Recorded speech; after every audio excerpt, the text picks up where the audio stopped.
In today's video, I'll be voicing my support for public vandalism.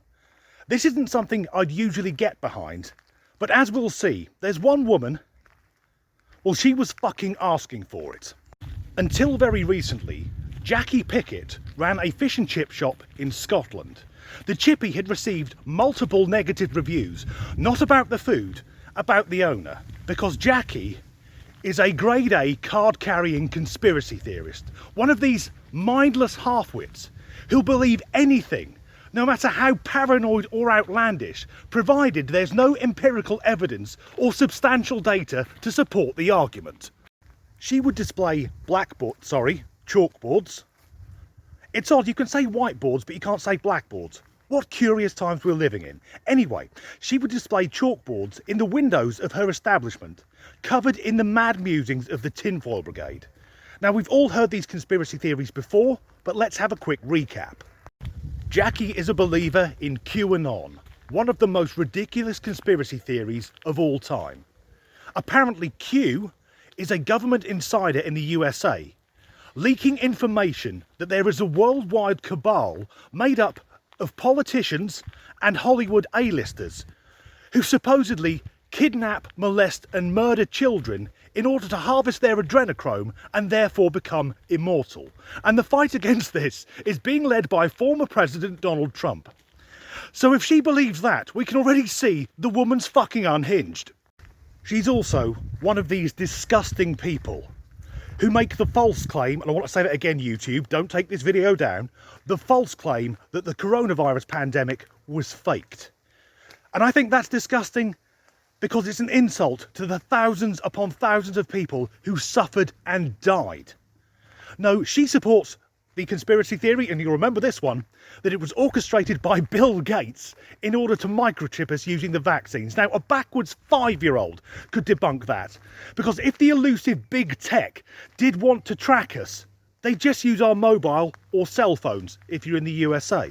These devices, which know where we are within a few feet anywhere in the world, store all of our passwords and banking details, and we unlock them with our faces.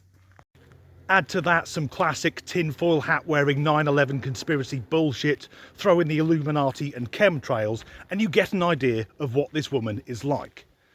But last Thursday, when we learned that Her Majesty Queen Elizabeth II was dying, Jackie put this in the window of her chip shop, reading, "Queenie Reptilian, death imminent."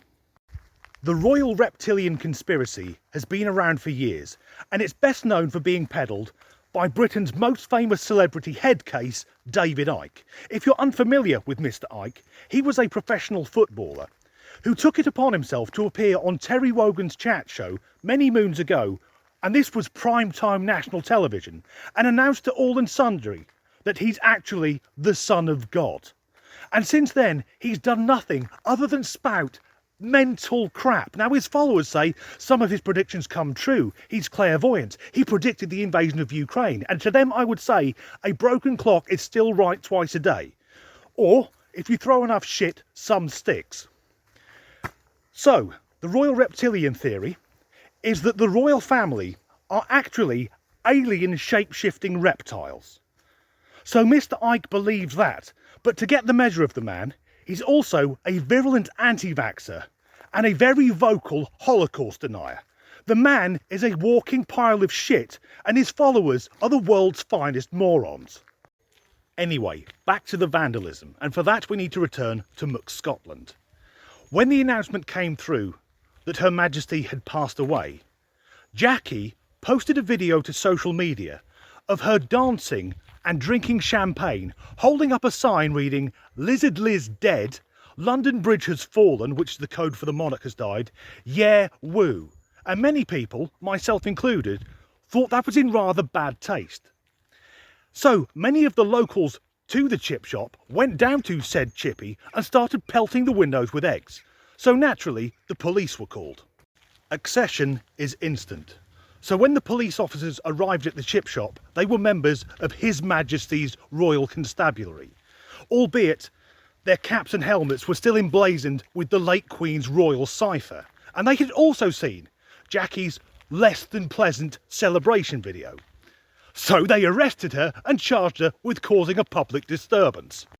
Whilst she was in custody, the National Federation of Fish Fryers, because yes, that's a thing, they also saw the video and they revoked her membership, meaning that Jackie can no longer run a fish and chip shop. Not that there's much left of hers, because later in the day, some of the locals, and I'm going to use a lazy stereotype here because they're Scottish, so by early evening they were probably drunk and on heroin, they decided that egging the windows wasn't really cutting it. So they went back with bricks. Usually, I would be completely against this sort of wanton destruction of property. But in this instance, well, this silly bitch had it coming. Because if you're watching this from outside the UK, last Thursday, this country was in shock. And that's when Jackie decided it was the opportune moment to effectively go, woo, look how fucking twisted and mental I am.